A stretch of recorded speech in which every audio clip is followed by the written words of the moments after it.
Bonjour et bienvenue sur Radio Cessort, votre rendez-vous quotidien avec l'actualité de la cybersécurité.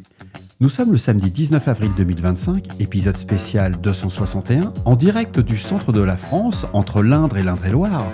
Je suis Marc-Frédéric Gomez et au programme de cet épisode, je reçois Wilfried Pascaud, responsable du département vulnérabilité chez OCD et membre du FIRST sur la partie CVSS. Bonjour Wilfried, merci de participer une nouvelle fois encore à Radio Cessort. Comment vas-tu ? Bonjour Marc-Frédéric. Merci de l'invitation. Toujours intéressant de discuter sur des sujets, sur ce type de sujet avec toi.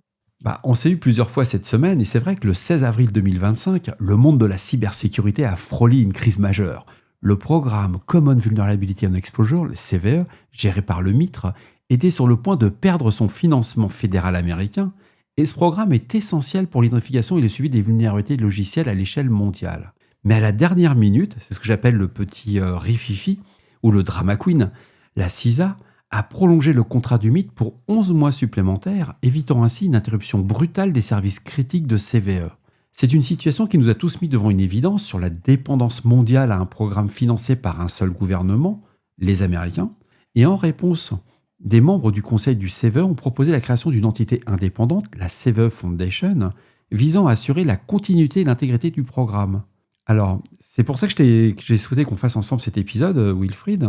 Qu'est-ce que tu as pensé, toi, à froid maintenant, vu que ça fait quelques jours qu'on a vu la situation évoluer, sur tout ce bruit qui a été fait et sur cette exposition et cette dépendance par rapport au MITRE et qui est financé que par un seul acteur, le gouvernement américain. Donc oui, de mon côté, j'ai vu ça le 15 en soirée. Je me suis dit que le lendemain, je n'avais pas forcément passé une bonne journée.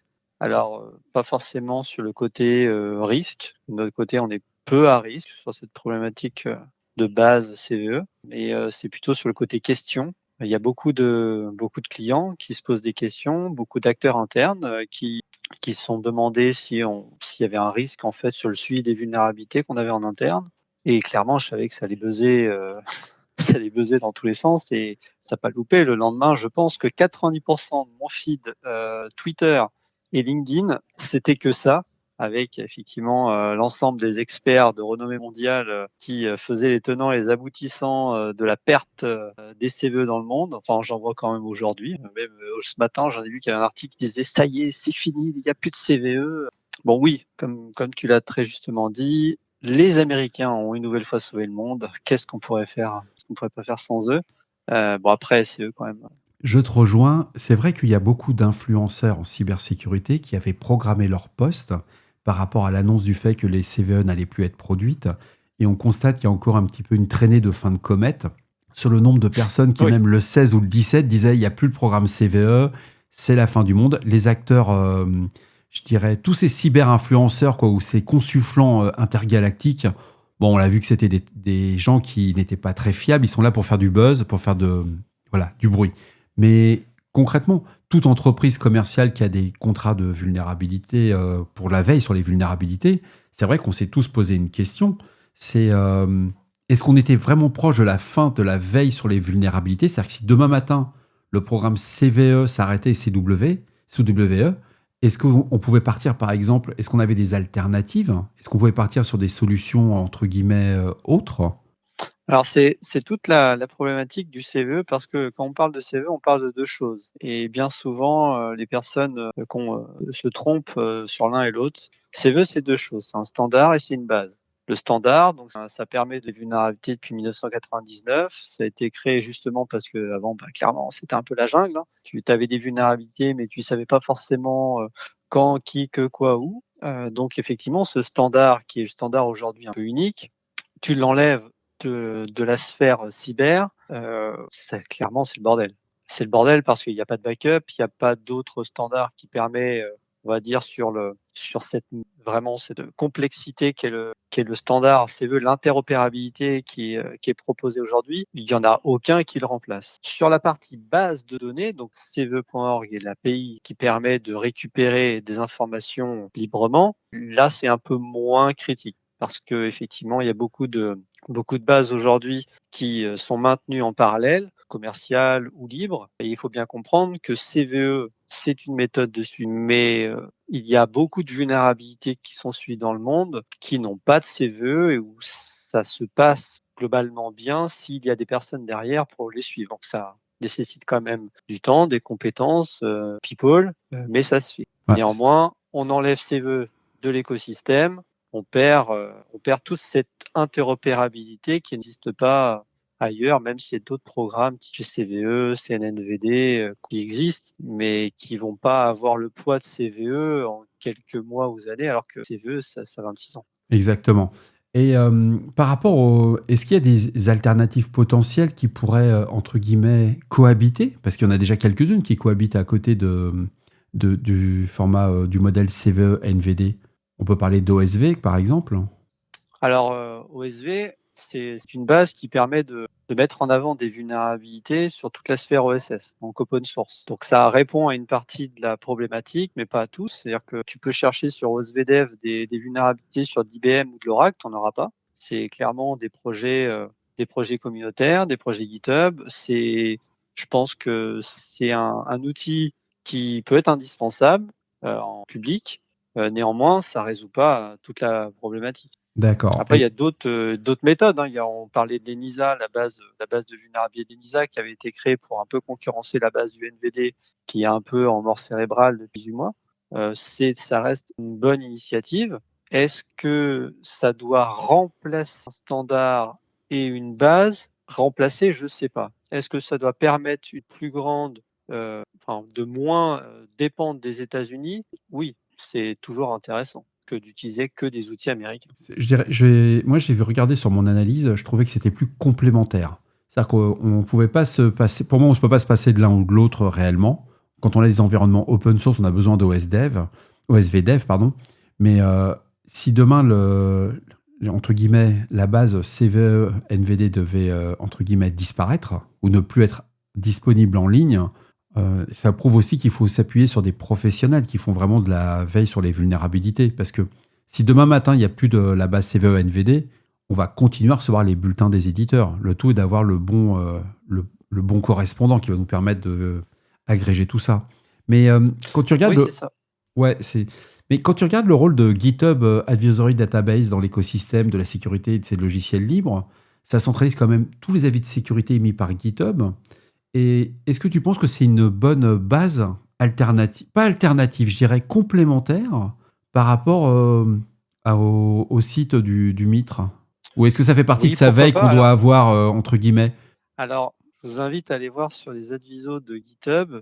Il y a un intérêt effectivement dans GitHub. Néanmoins, il y a beaucoup d'interactions des interactions indirectes entre la base CVE et la base GitHub, parce que dans GitHub sont intégrées des informations qui sont issues du NVD, et les informations du NVD émanent de la base de cve.org. Donc en fait, on coupe le lien NVD. Si le NVD effectivement n'a plus de données, il y a une bonne partie des données qui ne sont plus dans GitHub. Néanmoins, le rôle de GitHub aujourd'hui, je pense, c'est un rôle central dans le côté attribution des CVE en tant que CNA. Je pense, c'est un CNA majeur. Il permet de couvrir beaucoup de vulnérabilités qui étaient un peu cachées, qui n'avaient pas de CVE, et d'avoir le rôle centralisé d'attribution de CVE pour des projets open source qui est de manière générale, et ça nous on le voit au quotidien côté veille, c'est un peu c'est pas forcément le top du suivi en termes de vulnérabilité. Les projets open source sont pas forcément structurés pour demander des vulnérabilités, ils n'ont pas le temps. Donc effectivement, c'est toujours les dindons de la farce, les projets open source. Donc tu parlais d'OSVDev, c'est une bonne solution. Dans OSVDev, par contre, ils font aussi du suivi par CVE, hein. Et c'est la même chose avec GitHub. Il y a cette base qui est accessible. Néanmoins, il y a toujours des trous dans la raquette qui ne sont pas intégrés. Il y a ces liens qui sont un peu comitants avec le NVD, donc indirectement le CVE. Donc, moi, je pense toujours qu'il faut toujours essayer d'être maître un peu de cette surveillance. Et donc, il y a soit la mise en place de ressources internes au sein de l'entreprise pour faire la veille sans se baser sur ce public, c'est-à-dire aller vraiment à la source des données, les sources des éditeurs, les post-blogs, les réseaux sociaux, les conférences, les dépôts GitHub sur des projets ou des chercheurs qui peuvent publier des POC. Bref, vraiment aller chercher l'information à l'origine pour être sûr de tout couvrir sans se baser sur un point de collecte, et ce point de collecte qui pourrait du jour au lendemain arrêter, ou alors louper des choses parce que ne couvre pas forcément les bonnes choses. Tu parlais des CNA. Qu'est-ce que c'est pour nos auditrices et auditeurs?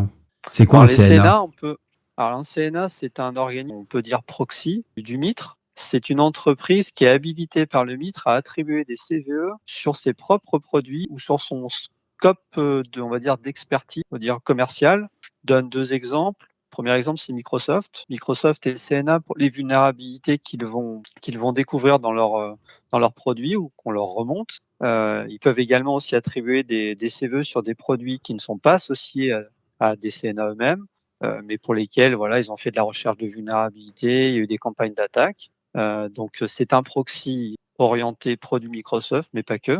Le deuxième exemple, alors là, on ne parle pas d'un éditeur, on parle purement d'un côté chercheur.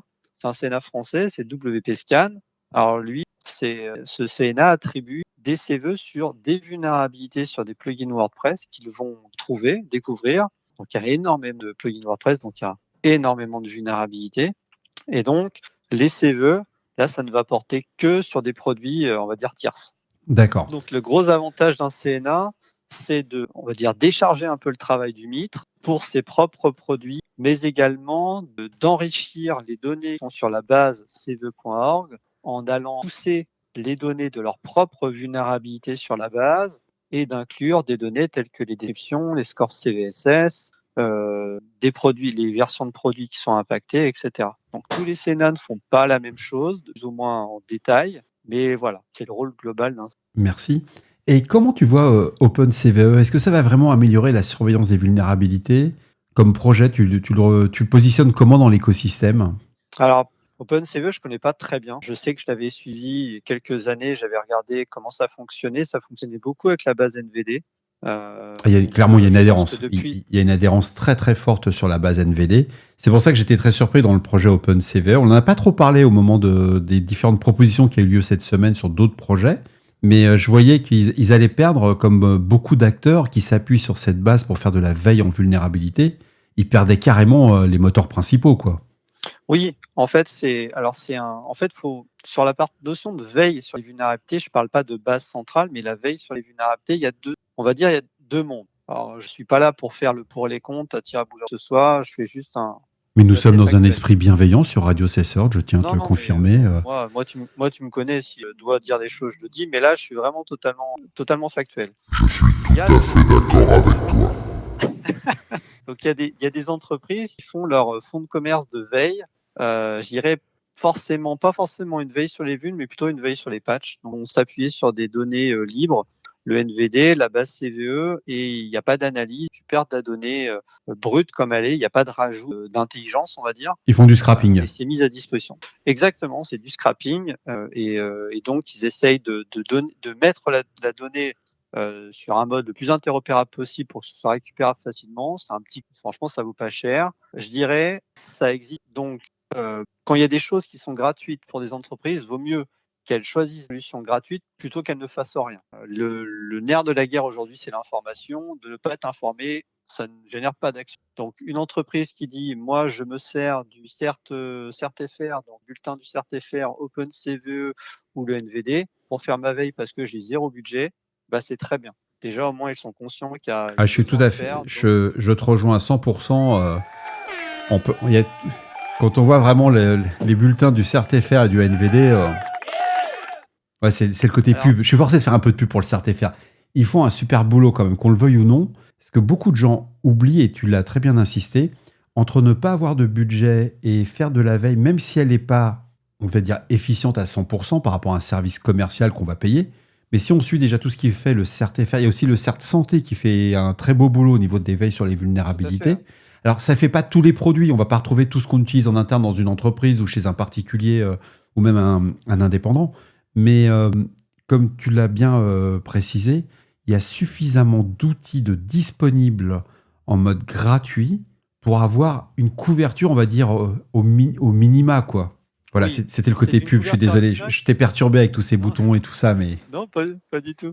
En fait, effectivement, c'est une couverture à minima. Alors, le risque, c'est plutôt le côté réactivité, parce qu'un service commercial, effectivement, ils ont de l'argent, ils ont du people pour s'assurer que tout ce qui est critique peut être traité vraiment très rapidement, ce qui n'est pas forcément le cas sur un service, on va dire, où il y a peu ou pas de moyens. Néanmoins, ça existe, donc là-dessus, on peut pas dire le contraire. Autant utiliser ce qui est gratuit pour des entreprises qui n'ont pas de budget. Sur le côté commercial, effectivement, sur des certes commerciaux ou des entreprises qui vendent du service de veille sur les vulnérabilités, généralement, il y a 2 avantages. L'avantage, c'est l'exhaustivité. Tu sais que quand tu vas suivre des vulnérabilités, tu auras globalement tout le spectre des vulnérabilités, les produits que tu as. Puis s'ils n'ont pas un produit, tu te demandes qu'ils l'ajoutent et puis ils vont le suivre. Et c'est sur ce côté aussi non-dépendance à des bases enrichies, donc des bases CVE, NVD, etc. Généralement, quelle que soit l'entreprise, logiquement, parce qu'on ne sait jamais, on n'est pas à l'abri d'exemples contradictoires, mais généralement, elles vont plutôt s'assurer à aller chercher l'information à la source, donc ça demande beaucoup plus de temps, beaucoup plus de ressources, mais l'information est beaucoup plus de qualité. Derrière, il y a de l'enrichissement, de l'analyse, des scores CVSS qui sont pas des scores CVSS copier-coller, mais recherchés. Et donc, on peut aussi traiter des informations telles que des vulnérabilités qui n'ont pas de CVE, des dépendances dans des bibliothèques, le côté threat intel avec est-ce qu'il y a des preuves de concept, des codes d'exploitation, est-ce que c'est exploité dans la nature. Donc, on va pouvoir peut-être fournir des indicateurs de compromission. Bref, il y a tous je te rejoins là-dessus à 200%, mais déjà pour des raisons historiques. Il faut voir que les entreprises qui vendent... Là, moi, je peux le faire au niveau utilisateur. Hein, je peux dire ce que je ressens quand je vois les offres de veille sur les vulnérabilités. On a ce qu'on appelle les gens qui vont faire du scrapping, qui vont remplir automatiquement des bulletins, qui vont faire du copier-coller. Il n'y a pas de valeur ajoutée. Et quand on commence à chercher un fournisseur qui fait de la veille sur les vulnérabilités avec une qualification interne, c'est-à-dire qu'il va prendre une vulnérabilité, par exemple CVSS 10, qui va sortir, et qui va vous dire, non, effectivement, elle est en CVSS 10, mais par rapport à votre contexte, elle va être plus qu'en 6, parce que pour qu'elle soit exploitable à fond, il faut qu'il y ait tel contexte qui n'est pas du tout que dans votre cas. Et ça, c'est des choses qui ça coûte de l'argent. Et il faut bien s'en rendre compte. Au départ, j'avais beaucoup de mal à comprendre la valeur ajoutée de ces fournisseurs quand ils disaient, mais nous, on repasse derrière toutes les vulnérabilités qui sortent dans la journée, on va les requalifier. C'est ce que fait OCD. Hein. Là, j'ai aucun scrupule. Je touche pas un centime d'euro de la part d'OCD, donc je suis super à l'aise là-dessus. Mais par rapport à d'autres, toi, par contre, tu touches quelque chose de la part d'OCD. Tu peux pas le dire. Pas aujourd'hui. On est samedi 19. Tu veux dire que tu n'es pas d'astreinte et tu vas pas activer une astreinte par rapport à ce podcast, mon Dieu. Mais qu'est-ce que... Non, ça va. Ah là là.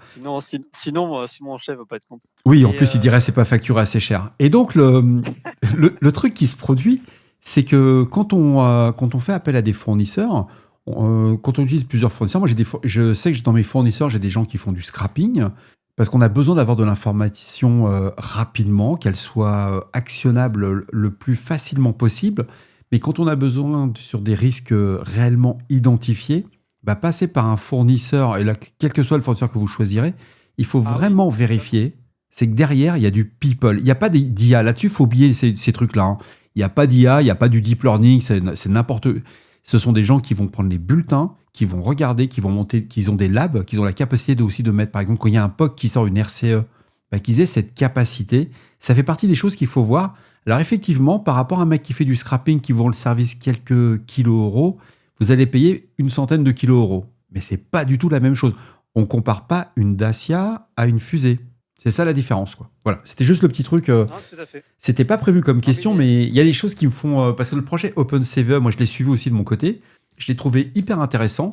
Mais quand on regarde, quand on va sous le capot, c'est ça le problème des gens qui font de la cyber, c'est qu'à un moment on regarde sous le capot, on se rend compte que si demain le Mitre s'arrête, parce que c'est quand même le but de cette opération spéciale, de cet épisode spécial, c'est qu'on se rend compte que tous ces acteurs vont se retrouver avec de très peu d'informations, quoi. Parce qu'ils vont pas aller faire un par un tous les advisories de Mozilla, ils vont pas les faire un par un tous ceux de Red Hat, ils vont pas les faire un par un ceux de Microsoft. Mais pour avancer sur l'épisode, est-ce que toi tu verrais des projets communautaires qui visent à combler des lacunes du système des CVE? Parce qu'il y a quand même beaucoup de bruit sur GCVE, un projet européen. T'en penses quoi? Est-ce que tu penses que ça peut être complémentaire ou au contraire ça va être C'est un truc qui est Alors, mort-né? moi, j'ai un avis assez tranché. J'ai pas de contact en fait avec les personnes Circle. J'en ai pas discuté avec eux, bien que j'ai demandé à l'Intersart France d'essayer d'organiser une table ronde avec justement des personnes de ENISA, des personnes du Circle, pour justement essayer d'avoir des avis beaucoup plus larges. Euh, Alors, je sais alors, qu'Alexandre va moi, écouter cet épisode parce que je l'ai prévenu. c'est une invitation alors. Ah ouais, C'est une et invitation. je vais essayer que pour le. Alors, la difficulté, chères auditrices et chers auditeurs, c'est que sur le podcast, Wilfried et je les contacte par téléphone, et sur ma tablette, je ne peux faire qu'un seul appel. Je peux pas faire deux appels, sinon j'aurais aussi appelé Alexandre, il aurait été avec plaisir qu'il nous aurait parlé du GCVE. Mais je vais essayer de faire en sorte quelque chose en présentiel, quitte à qu'on se déplace au Luxembourg, et on appellera dans ces cas-là Wilfried, dans le centre de la France, et nous serons en direct du Luxembourg. Mais c'est promis, je vais Oui, travailler sur le sujet.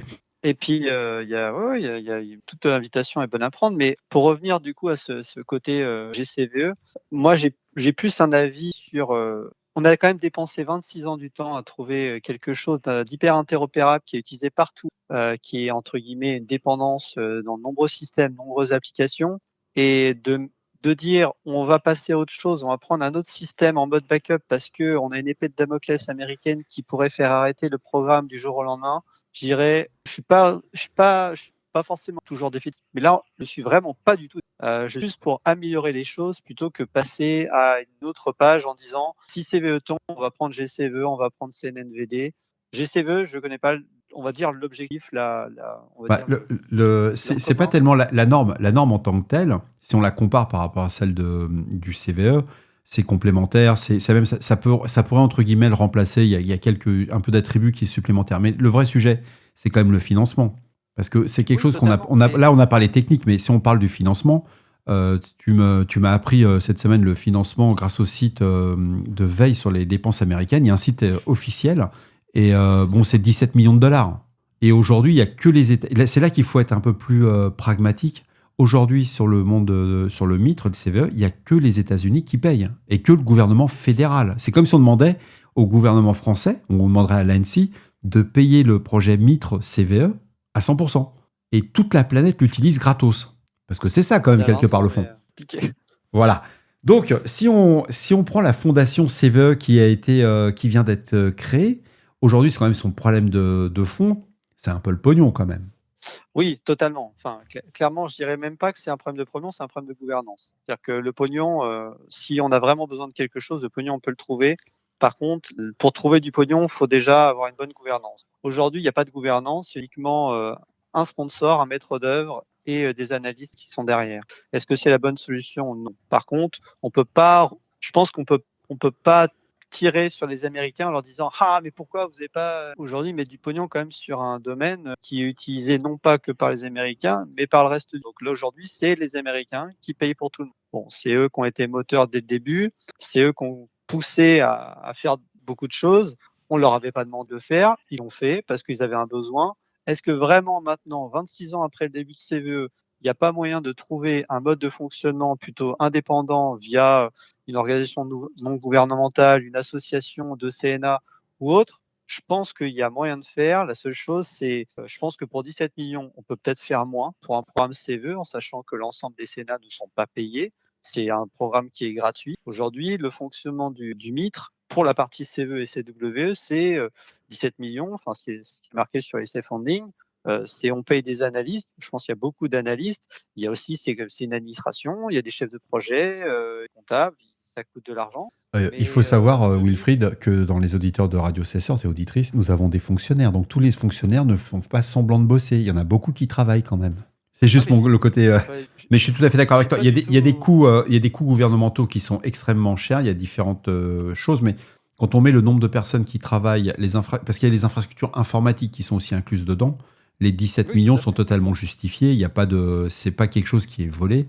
Par contre, un fonctionnement comme le First, ça pourrait être envisageable. C'est une fondation.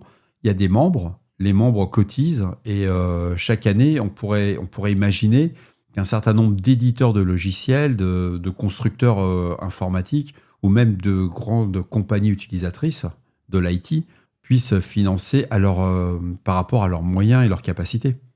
Oui, tout à fait. Et c'est pour ça que j'avais même posé la question cette semaine au board du First, de savoir si ce serait pas un standard qui pourrait être mis sur le giron du FIRST. On sait que le FIRST a quand même un poids sur la communauté cyber. Ils peuvent faire beaucoup de choses et donc ça pourrait totalement être de leur côté pour le gérer. Après, ça peut être aussi l'organisme tel que CFE Foundation.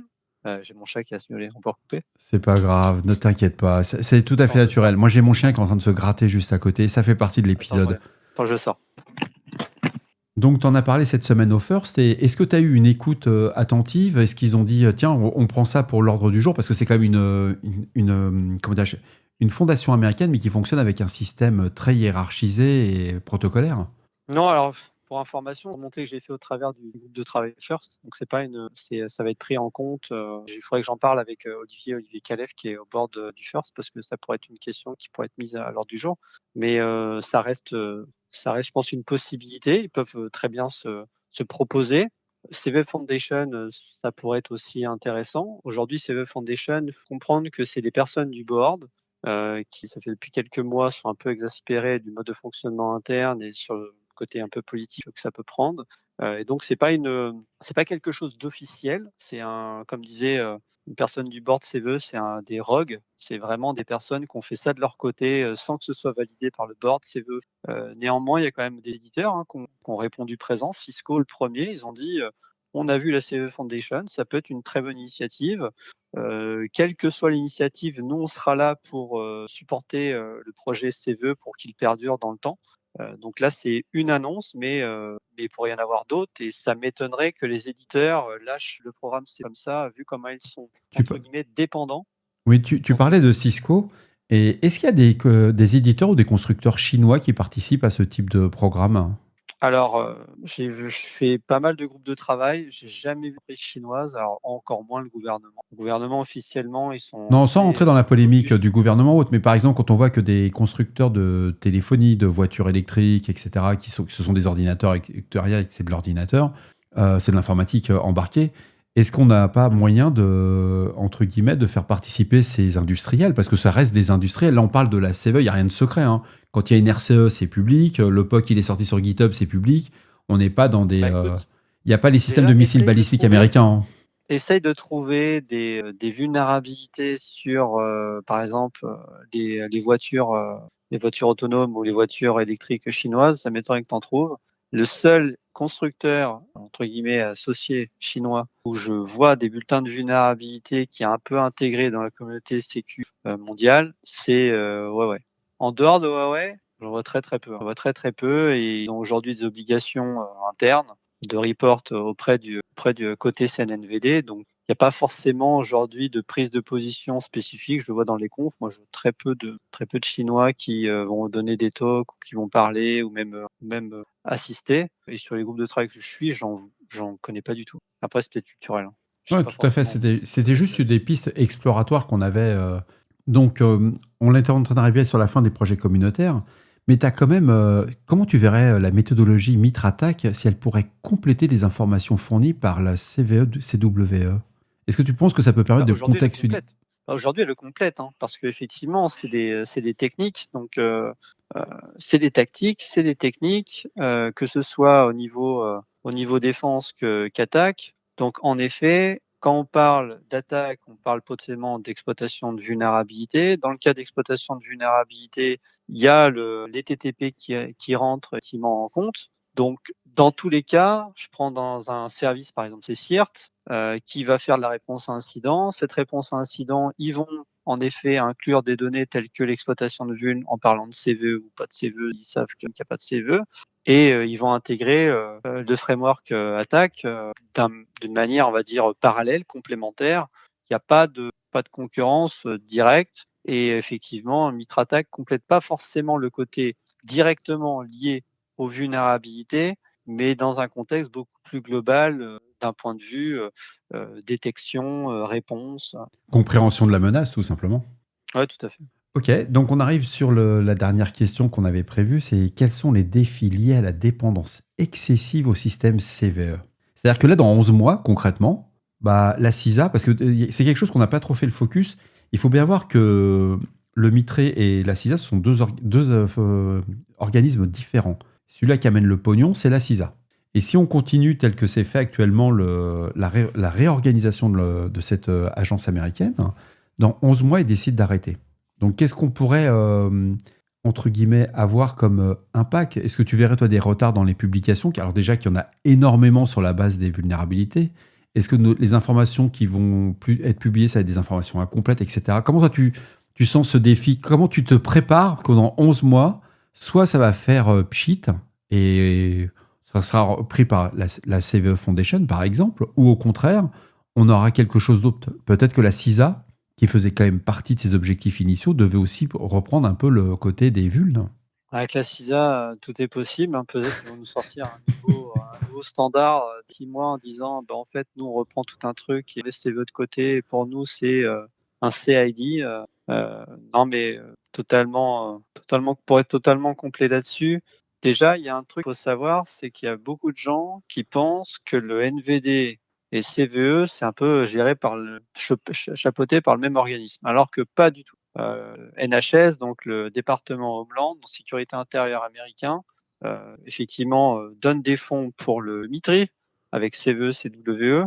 Le NVD est totalement détaché. Le NVD, c'est le département du commerce. Il ne fallait pas demander au département Homeland il y a 12 mois de mettre de l'argent sur la table pour sauver le NVD. Homeland a dit non, non, non, non, c'est leur problème, c'est pas le nôtre. C'est un département, c'est un ministère totalement différent. Et clairement, on voit le résultat du NVD. Alors, tu parlais de délai. Il n'y a pas forcément de délai aujourd'hui sur la base CVE parce qu'il y a des délais d'attribution dans les CVE. Mais ça, je pense, ça dépend aussi totalement. C'est assez en fonction du timing. Il peut y avoir beaucoup de demandes comme des fois peu de demandes. Moi, j'ai fait une demande de CVE la semaine dernière. J'ai eu la réponse en moins de 24 heures. Donc, c'est assez rapide. Il y a 6 mois, j'ai fait une demande de CVE. J'ai eu en 4 semaines. Donc, je pense que c'est vraiment assez... Ça dépend du timing où tu demandes. Et côté CNA, les CNA, lorsqu'ils font des publications de vulnérabilité, ils utilisent une API d'écriture dédiée au CNA et ils touchent directement dans la base du CVE. Côté NVD, oui, il y a beaucoup de retard, il y a des vulnérabilités, il y a un backlog qui s'ajoute fondal. Et surtout, il y a eu une décision de la part du NVD il y a quelques jours, c'était annoncé à la VulnCon en disant bon, maintenant, en fait, on avait un backlog de dizaines de milliers de vulnérabilités. En fait, celles-là, on les analysera jamais. Ouais, j'ai halluciné. J'ai halluciné. J'ai vu le truc. Ils ont dit on prend 10 000 vulnes qui existent. Ça, alors, si vous êtes un attaquant, chers auditeurs, chères auditrices, vous avez un super plan. Vous avez 10 000 vulnes qui ont été déposées au NVD qui ne seront jamais analysées. Donc, dedans, vous allez avoir Ouais, Il y a des analyses. Il y a des analyses. C'est-à-dire que le NVD, aujourd'hui, ils sont malins parce qu'ils disent on opère toujours, on est toujours tapé par des entreprises. Donc, si vous allez sur un bulletin CVE du NVD récent, vous allez voir en attente d'analyse, parce que le NVD est censé analyser les vulnes, un peu comme clairement nous on fait. C'est-à-dire qu'on prend la vulne et puis on dit si on est d'accord ou pas au niveau du CVSS et puis on fait une description. Là, en fait, aujourd'hui, c'est simple. Ils se font du scrapping. Ils vont sur la base CVE, ils prennent les produits, les références, ils prennent le score CVSS, c'est calé.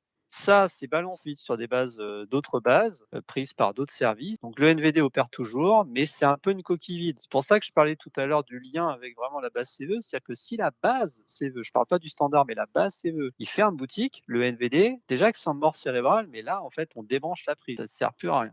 Dur. Je crois qu'on est arrivé à la fin de l'épisode. En tout cas, je voulais te remercier. C'est très sympa d'avoir pris du temps sur un samedi pour le faire.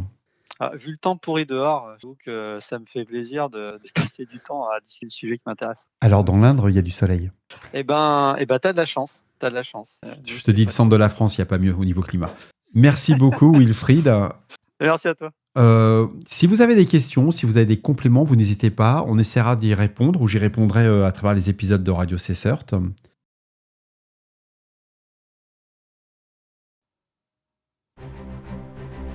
Et voilà, cet épisode spécial de Radio CSERT sur la situation des CVE du samedi 19 avril 2025 touche à sa fin. C'est quand même le 261e épisode.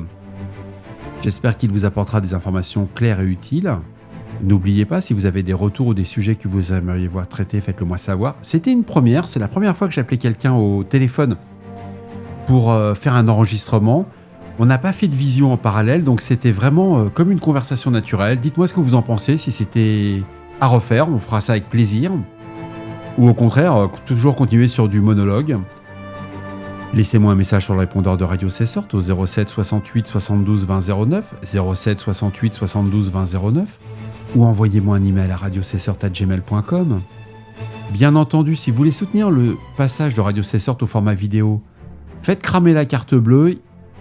Le lien est en description de l'épisode. Non, c'est une blague, je le mettrai pas, je ne vais pas demander à chaque fois, ça fait vraiment le crevure. On se retrouve demain pour un nouvel épisode. Prenez soin de vous. À très bientôt sur Radio Cessort. Je vais voir si je peux faire une petite démo en live avec quelques slides par rapport à ce qui s'est passé sur les CVE. J'ai de la matière. Ça pourrait être intéressant de voir. Je vais faire un enregistrement offline et puis après je le publierai directement sur les réseaux. Je vais voir si j'ai le temps parce que demain c'est quand même le dimanche de Pâques. Et mine de rien, vu que c'est du live, du direct, il faut que j'arrive à trouver au minimum entre 3 et 4 heures pour tout ça. Passez une très belle soirée, il est 19h37. Il faut à tout prix que je fasse le montage, ce qui n'est pas gagné. Il y a quand même 40 minutes d'épisode, il y a 2-3 trucs qu'on va couper. Bon, on s'est un peu lâché, c'est une conversation normale. C'est pour ça que c'était pas un live. On a été hyper bienveillants. En tout cas, merci encore Wilfried. Merci pour tes conseils sur l'affûtage des lames de tronçonneuse, parce que j'ai un petit sujet de lames de tronçonneuse actuellement, ainsi que sur le jointage des murs avec de la chaux. Oui, comme quoi on fait de la cybersécurité, mais pas que. À tout à l'heure, ou à demain. Au revoir.